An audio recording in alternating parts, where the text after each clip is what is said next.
Let's solve the problem number 4. Problem number 4 थोडासा वेगळा असा आहे की इथे तुम्हाला A B square plus A C square या दोघांच्या स्क्वेअरची या समची एक व्हॅल्यू दिलेली आहे, बस. बाकी यात वेगळेपणा काहीच नाही. सोल्युशन. आता इथे मिड पॉईंट दिलेला आहे तुम्हाला साईडचा, याचा अर्थ आपल्याला लाप्लेस थेरम वापरावा लागेल. सो लिहा in triangle A B C M is mid point of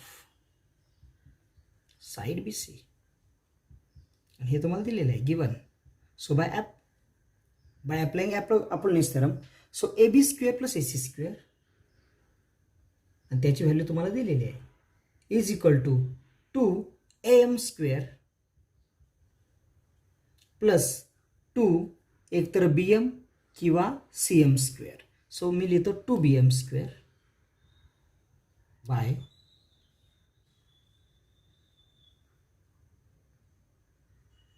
Apollonius theorem. Okay, तेव्हा व्हॅल्यू पुटअप करू. याची डिरेक्ट व्हॅल्यू तुम्हाला दिली आहे 290. So 290 is equal to 2 into am म्हणजे स्क्वेअर ऑफ 8चा स्क्वेअर प्लस 2bm स्क्वेअर. पण तुम्हाला फाईंड बी सी करायचं. ओके, आधी एम फाइंड आउट करू. So 2bm square as it is. So 290 is equal to 2 into 64 plus 2bm square. Therefore 290 is equal to 64 into 2 128 plus 2bm square. So subtract करा. Therefore 290 minus 128 is equal to 2bm square. So it will be 260. Okay, 162 is equal to 2bm square. तर दोन इकडे divide होतील सर्व. Therefore 162 upon 2 is equal to bm square. आणि so here you will get the value of bm square. So bm square is equal to 81. So therefore bm is equal to 9. bm ची value तुम्हाला मिळाली. But bm m is midpoint, so bm is half bc.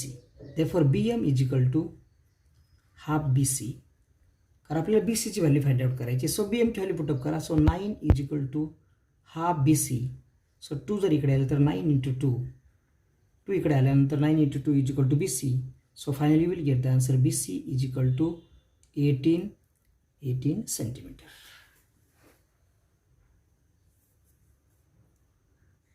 Now we are going to solve problem number 5. In this problem point T is in the interior. Point T हा in the interior of rectangle P Q R S त्याच्या अंतर्भागात दिलेला आहे. आणि we have to prove T S square plus T Q square is equal to T P square plus T R square.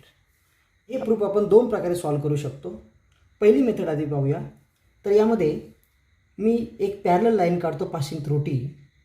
So our construction will be draw line L parallel to S R. So construction line L parallel to side SR passing through T, which passes through point T. Okay, and this intersect PS at point A and QR at point B, and line L intersects PS at point A and QR at point P. Okay, this is the construction. हे आपलं construction आहे. Equation first लिहितो. So proof quadrilateral PQRS is a rectangle. It is given. So reason is given. And so we can write the properties. त्यामुळे आपण याच्या properties लिहू शकतो. पहिली property, all the angles are of 90 degree. Angle S, angle R, angle Q आणि angle P. Angle P is equal to angle Q is equal to angle S is equal to angle R is equal to 90 degree. Property of rectangle. त्यानंतर rectangle आहे त्याच्यामुळे P Q parallel to S R. Also equation 3 P Q parallel to S R and also PS parallel to QR. Equation 4, PS parallel to QR. Because opposite sides of rectangle are congruent as well as parallel. So property of rectangle. पण construction आपलं काय आहे पहा, equation 5. पण construction मध्ये AB parallel to SR. AB parallel to SR according to the construction. त्यामुळे तुमच्या लक्षात येईल. सो SR जर AB ला पॅरलल असेल आणि SR is also parallel to PQ. So all three lines are parallel. So equation 6 will be, therefore AB parallel to SR which is parallel to PQ from equation 4 and 5. आता हा जो quadrilateral तयार झालेला आहे ASRB, in quadrilateral ASRB याच्यामध्ये SR पॅरल to AB आहे आणि ऑल्सो PS पॅरल टू QR म्हणजेच AS पॅरल टू BR त्या आणि अँगल R किंवा angle S one of the angles, एक जरी अँगल 90 डिग्री असेल आणि अपोजिट साईड जर पॅरल असतील, ही सुद्धा याला पॅरल आहे आणि ही साईडसुद्धा या साईडला पॅरल आहे, तर it is a rectangle. Therefore quadrilateral ASRB is a rectangle as well as हा सुद्धा quadrilateral जो आहे PABT also and quadrilateral PABT is a rectangle. दोघांनाही रिझन आहे, प्रत्येकातला एक अँगल 90 डिग्री आहे आणि opposite sides are parallel. So from equation second त्यानंतर थर्ड आणि 6. त्यामुळे इक्वेशन 8 आपल्याला लिहिता येईल. यामध्ये अपोजिट साइड्स रेक्टँगलच्या कॉन्ग्रुएंट असतात. So AS is equal to BR. Therefore AS is equal to BR आणि स्क्वेअरिंग जर केलं तर therefore AS square is equal to BR square by squaring opposite sides of rectangle.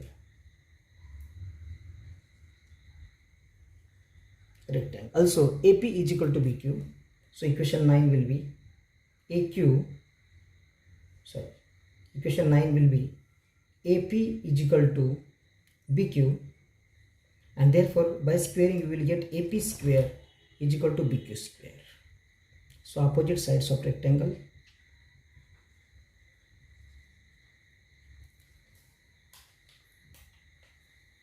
So ह्या values लक्षात राहू द्या. AS is equal to BR त्याच्यावरून squaring केलं तर याप्रमाणे मिळेल आणि AP is equal to BQ opposite sides of rectangle आहे. स्क्वेअरिंग केलं तर आपल्याला ह्या व्हॅल्यू पुढे पुटअप करावे लागतील. सो तुमच्या आता लक्षात आलं असेल की क्वाड्रिलॅटरल जर असेल तर हा सुद्धा अँगल 90 डिग्री येईल, हा सुद्धा 90 डिग्री, हा सुद्धा 90 डिग्री. मग आपण इथे तुम्हाला 4 राईट अँगल ट्रायंगल मिळतात. This is first one, second one, third one आणि फोर्थ वन. तर चारही ट्रायंगलमध्ये आपण पायथागोरस थेरम यूज करू शकतो. सो मी डिरेक्टली आता लिहितो इन ट्रायंगल ATS. नाव इन ट्रायंगल ATS मी डिरेक्टली लिहितो आता. सो ATS मध्ये अँगल A 90 आहे तर TS square. Okay, so therefore TS square is equal to AS square plus AT square, AT square plus AS square by Pythagoras theorem. Equation number 10. त्याचप्रमाणे ह्या ट्रायंगलमध्ये in triangle PAT equation 11 in triangle PAT याच्यामध्ये सुद्धा PT square किंवा TP square is equal to AP square plus AT square किंवा AT square plus AP square. Reason Pythagoras theorem. हा सुद्धा ट्रायंगलमध्ये angle B is 90.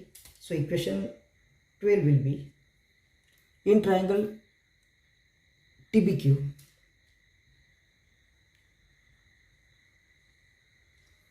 So this is the hypotenuse. So TQ square is equal to BQ square plus BT square. Reason is Pythagoras theorem. And equation 13 will be या triangle मध्ये Pythagoras theorem use केलं तर in triangle TBR in triangle TBR. So TR square is equal to TB square plus BR square. TB square किंवा BT square is equal to BT square plus BR square. Pythagoras theorem. म्हणजे तुमच्या लक्षात आता आलं असेल की याप्रमाणे आपल्याला ज्या व्हॅल्यूज हव्यात टी एस स्क्वेअर या ठिकाणी मिळालेली आहे, T S square, T P square, त्यानंतर टी क्यू स्क्वेअर आणि टी आर स्क्वेअर. फक्त आपल्याला आता करायचे काय की या दोघांच्या वर्गाची सम. फॉर ॲडिंग इक्वेशन त्याचे T S square means equation 10 T S square plus T Q square म्हणजे हे इक्वेशन आहे इक्वेशन 10 अँड 12. मग इकडे येऊन दोघांच्या राईट हँड साईडची बेरीज. So A T square plus A S square plus T क्यूची व्हॅल्यू आहे B Q square plus B T square. Reason लिहूया from equation adding equation. Reason आहे ॲडिंग इक्वेशन 10 अँड 12. आता ही जी राईट हँड साईड आहे ती T P square plus T R square यांच्या सम एवढी आली पाहिजे. तर यामध्ये ए टी स्क्वेअर आपल्याला इथं पाहिजे. ओके. त्यानंतर ए पी स्क्वेअर पाहिजे पण इथे नाही आहे. बी टी स्क्वेअर पाहिजे या ठिकाणी आहे आणि बी आर स्क्वेअर पाहिजे. म्हणजे या दोघांऐवजी जर आपल्याला ह्या व्हॅल्यू मिळाल्या इथे ए पी स्क्वेअर आणि बी आर स्क्वेअर तर बरोबर मग याची व्हॅल्यू या दोघांच्या स्क्वेअरच्या समेवर येऊ शकते. तर आपण ए पी स्क्वेअर आणि ते A square. Okay. A P square is equal to B Q square. Therefore A T square as it is plus A S means B R square. So A square is equal to B R square plus B Q square ऐवजी A P स्क्वेअरला. So A P square आणि plus B T square as it is. म्हणजे आपण equation 8 आणि 9 यांच्या value फक्त equation number 14. So from equation इथे जागा नसल्यामुळे आपण रिझन इकडेच लिहितो आहे. From equation 8, 9 and 14. So as it is a T square plus A P square आणि हे बी टी स्क्वेअर आधी लिहितो प्लस बी आर स्क्वेअर. फक्त रिअरेंजिंग केलेली आहे. आणि या दोघांचे वर्गाची सम म्हणजेच टी पी स्क्वेअर आणि B T square plus B R square is equal to T R square. So you can write A T square plus A P square is equal to T P square आणि B T square plus B R square is equal to T R square. Okay. From equation 11 and 13. Okay. So in this way T A square plus T Q square is equal to T P square plus TR square. In this way, by using Pythagoras theorem, you can prove it. हेच proof आपण अपोलनेस थेरमने prove करू शकलो असतो. कसं ते पहा. This is the rectangle PQRS. Diagonal draw out करा. Okay. PQRS. Okay. You know that आता इथे तुम्हाला प्रॉपर्टी वापरावं लागेल. Quadrilateral PQRS is a rectangle.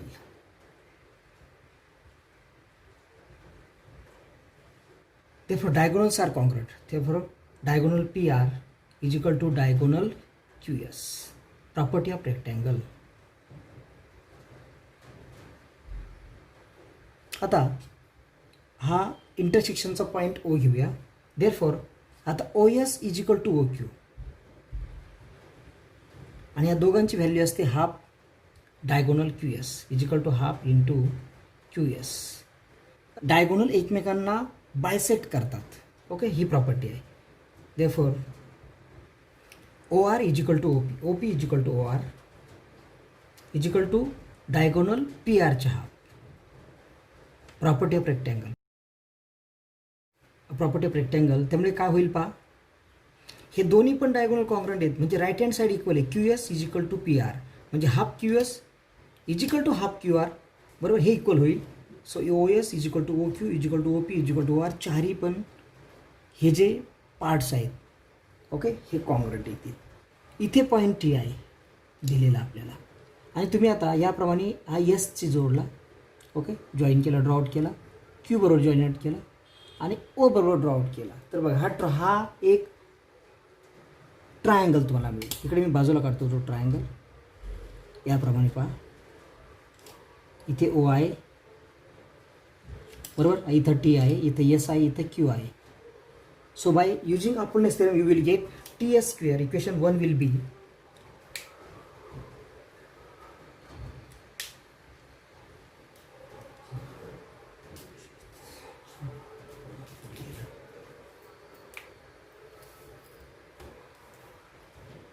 so ts square plus tq square is equal to 2 ot square plus 2 os square K oq square 2 os square Apollonius theorem. Okay, equation number 1. त्याचप्रमाणे पाहता